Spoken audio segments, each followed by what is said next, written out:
اور 31 سورہ لقمان میں اگر آپ پڑھتے ہیں تو اللہ تعالیٰ کہتے ہیں کہ بندے تو میرا بھی شکر کر اور اپنے والدین کا بھی شکر کر.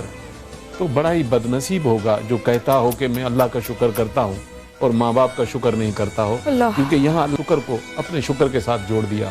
ماں باپ کی یہ اہمیت بتائی جا رہی ہے. سبحان اللہ. رضا ہے سکراچی سے. السلام علیکم رضا. میں ٹھیک ہوں, آپ کیسے ہو؟ بس اللہ کا شکر ہے. مایا عیسیٰ بھائی کو بھی سلام کروں گی میں. وعلیکم السلام. اور دوسری بات یہ ہے کہ میرے والد صاحب اس دنیا میں نہیں ہیں. تو مایا میرے والد کی ایک عادت تھی کہ وہ تھوڑی تھوڑی دیر میں آوازیں دیتے تھے اور کہتے تھے یہ اٹھا دو, یہ کام کر دو, وہ کام کر دو. تو اس وقت میں گھبرا جاتی تھی اور میں کہتی تھی امی کیا ہے, میں تھک گئی اب. لیکن مایا اب مجھے لگتا ہے کہ کوئی کام نہیں ہے, میں فارغ ہوں. میں کہتی ہوں اللہ میاں مجھ سے ساری نعمتیں لے لے, مجھے ایک اور موقع دے دے کہ میں اپنے ماں باپ کے ساتھ رہ لوں. میں بس بتا نہیں سکتی آپ کو کہ میں انہیں بہت یاد کرتی ہوں. جن کے ماں باپ ہیں میں یہی کہتی ہوں کہ وہ بہت ان کا کریں, جتنا کر سکتے ہیں وہ اپنے ماں باپ کا کریں. Thank you Raza, thank you call کرنے کے لیے. Thank you, God bless you.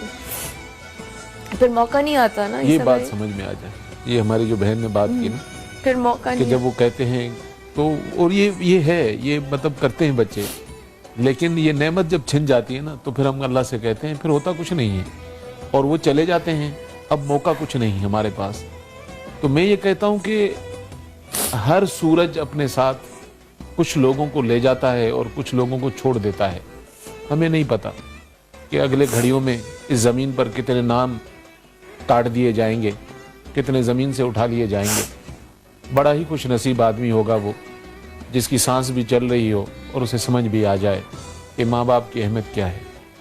سب بھائی ابھی آپ نے جب بتایا کہ آپ وہاں پر گئے اور یورپ میں جو اولڈ ہوم تھا اس کے اندر, مطلب جب ایک ماں اور ایک باپ 5 4 بچوں کو 10 بچوں کو سنبھال لیتے ہیں, تو کیا وہ 10 بچے تو ماں باپ کو نہیں سنبھال سکتے؟ ہاں, یہ میں صرف اس لیے انہی کی دعاؤں سے, انہی کی تربیت سے, انہی کے کیے ہوئے کی وجہ سے آپ کسی مقام پہ پہنچتے ہیں. اور جب آپ کو اللہ تعالیٰ کسی مقام پہ پہنچا دیتا ہے تو آپ کیسے اپنے ماں باپ کو, آپ نے کہا سوکھی روٹی, اس نے کہا کہ جہاں مجھے تم کچا رکھتے ہو وہاں پر, وہ یہ کہہ رہی ہے کہ مجھے وہاں رکھیں بیٹا, جو آپ یعنی کہ فالتو اشیاء جہاں رکھی جاتی ہیں. آپ کو بادشاہ اور ملکہ بنا کے رکھنا چاہیے اپنے. اور اس وقت مجھے یہ حدیث بڑی یاد آئی تھی کہ یہ لوگ کہتے مدر ڈے, نبی کریم صلی اللہ علیہ وآلہ وسلم نے فرمایا, اور یہ روایت حضرت ابن عباس رضی اللہ تعالیٰ عنہ کی ہے, کہ نبی کریم صلی اللہ علیہ وآلہ وسلم فرماتے ہیں کہ جو شخص اپنے والدین کو محبت اور شفقت کی ایک نظر سے صبح دیکھتا ہے تو اس کو ایک حج مقبول جتنا اجر ملتا ہے. تو میں کیوں ایک دفعہ سال میں مناؤں؟ میں تو مسلمان ہوں, میں روز مدر ڈے مناؤں, میں روز فادر ڈے مناؤں, کیونکہ یہ اللہ کے حبیب کا حکم ہے. اس اللہ کی بشارت دینے والے نبی کریم صلی اللہ علیہ وآلہ وسلم جس کی محبت کی وجہ سے آپ اور میں نعمتوں کو حاصل کرتے ہیں, اگر احکامات بھول جائیں گے تو ہمارے ساتھ اچھائیاں نہیں ہوگی. خواتین حضرات واپس آتے ہیں اس وقفے کے بعد, ہمارے ساتھ رہیے.